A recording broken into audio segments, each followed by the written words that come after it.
আসসালামু আলাইকুম। Hello everyone, কেমন আছেন সবাই? আশা করি সকলেই খুব ভালো আছেন। কে কোথা থেকে আজকের এই ভিডিওটি দেখছেন অবশ্যই জানাবেন। ছুটির দিনে কিন্তু সবাই একটু চেষ্টা করে পরিবারের সাথে টাইম স্পেন্ড করার জন্য, স্পেশাল কিছু রান্না করে সবাইকে খাওয়ানোর জন্য। আজকে ছুটির দিনের একটা ব্লগ শেয়ার করতে যাচ্ছি, আশা করি সবারই খুব ভালো লাগবে। ছুটির দিনে পরিবারের জন্য স্পেশাল কি রান্না করলাম সেটাই থাকছে আজকের ব্লগে। তবে চলুন দেখে আসি সম্পূর্ণ ভিডিওটি।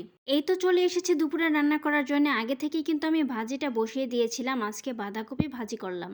এই সিজনে কিন্তু প্রায় এই ভাজিটা আমি করে থাকি। ভাজিটা আমার হয়েই গেছে, এখন ভাজিটাকে নামিয়ে নিচ্ছি আর মাছের মাথা আমি ভুনা করে নেব। চুলায় একটা কড়াই বসিয়ে দিয়েছি। কড়াইটা গরম হয়ে আসলে দিয়ে দিচ্ছি পরিমাণ মতো তেল। তেলটা গরম হয়ে আসার পর দিয়ে দিচ্ছি একটু জিরা ফোড়ন।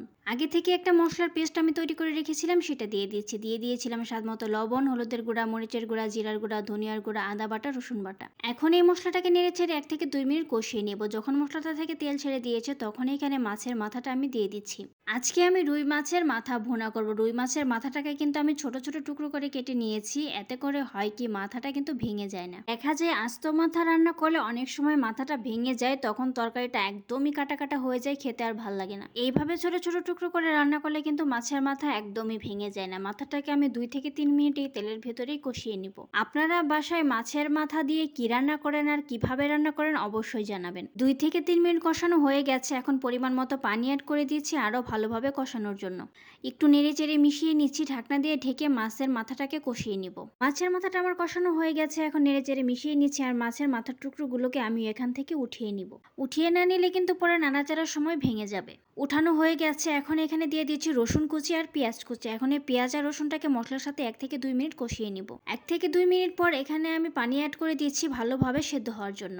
এখন ঢাকনা দিয়ে ঢেকে রান্নাটা করে নিচ্ছি। মাছের মাথাটা কিন্তু আমার রান্না করা হয়েই গেছে। মাঝখান থেকে কিন্তু আমি মাছের মাথাগুলো দিয়েও ভালোভাবে রান্না করে নিয়েছি। সেই ফুটেজগুলো কিন্তু আর নেওয়া হয়নি। এখন এখানে আবারও নেড়ে চেড়ে মিশিয়ে নিচ্ছি। ফ্লেভারের জন্য অ্যাড করে দিচ্ছি কয়েকটা কাঁচা মরিচ আর লেবুর পাতা। ব্যাস, মাছের মাথা ভুনাটা কিন্তু আমার একদমই রেডি হয়ে গেছে। এখন এটাকে নামিয়ে নিচ্ছি আর অন্য একটা রান্না এখন আমি করে নিব। মাছের মাথাটা রান্না হতে হতে কিন্তু ওইদিকে আমি কবুতর রান্না করার জন্য পেঁয়াজ আর রসুনটাকে ভালোভাবে ভেজে নিয়েছি। গোটা গরম মশলা আর পেঁয়াজ রসুনটাকে খুব সুন্দরভাবে ভেজে নিয়েছি। পেঁয়াজ আর রসুনগুলোকে কিন্তু আমি কিউব করে কেটে নিয়েছি। একটা মশলার পেস্ট আমি তৈরি করে রেখেছিলাম, সেটা দিয়ে দিয়েছিলাম স্বাদ মতো লবণ, হলুদের গুঁড়া, মরিচের গুঁড়া, জিরার গুঁড়া, ধনিয়ার গুঁড়া, আদা বাটা, রসুন বাটা। সাধারণত মাংস রান্না করলে আমরা যেসব মশলাগুলো দিয়ে থাকি সেগুলো। এখন নেড়ে চেড়ে মশলাটাকে 2 থেকে 3 মিনিট কষিয়ে নিব। মশলা থেকে তেল ছেড়ে দিয়েছে। এখন আমি দিয়ে দিচ্ছি কবুতরের মাংসটা। দিয়েও ভালোভাবে নেড়ে চেড়ে 4 থেকে 5 মিনিট এই মশলার সাথে কষিয়ে নিব।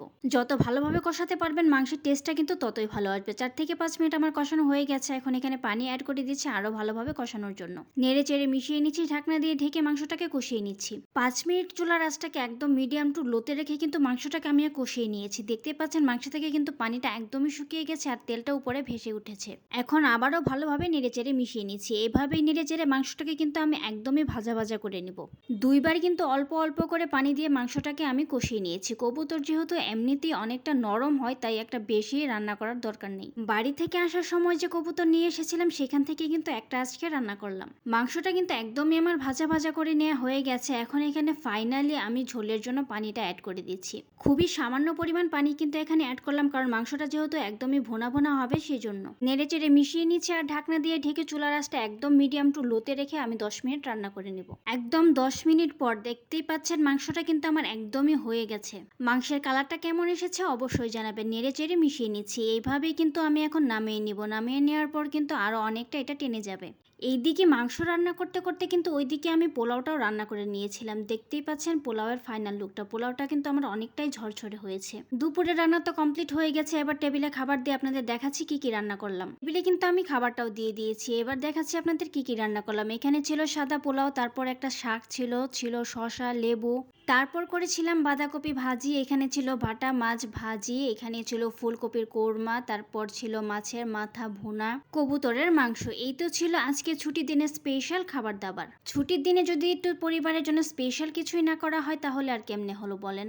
ভিডিওটি কেমন লাগলো অবশ্যই জানাবেন। যদি ভালো লেগে থাকে লাইক কমেন্ট শেয়ার দিতে একদম ভুলবেন না। এরকম নতুন নতুন ভিডিও পেতে আমার ফেসবুক পেজটি ফলো দিয়ে রাখেন। যদি ইউটিউব চ্যানেল থেকে দেখে থাকেন চ্যানেলটি সাবস্ক্রাইব করে দিবেন। দেখা হবে নেক্সট কোনো ভিডিওতে। সেই পর্যন্ত সবাই ভালো থাকুন, সুস্থ থাকুন। আল্লাহ হাফিজ।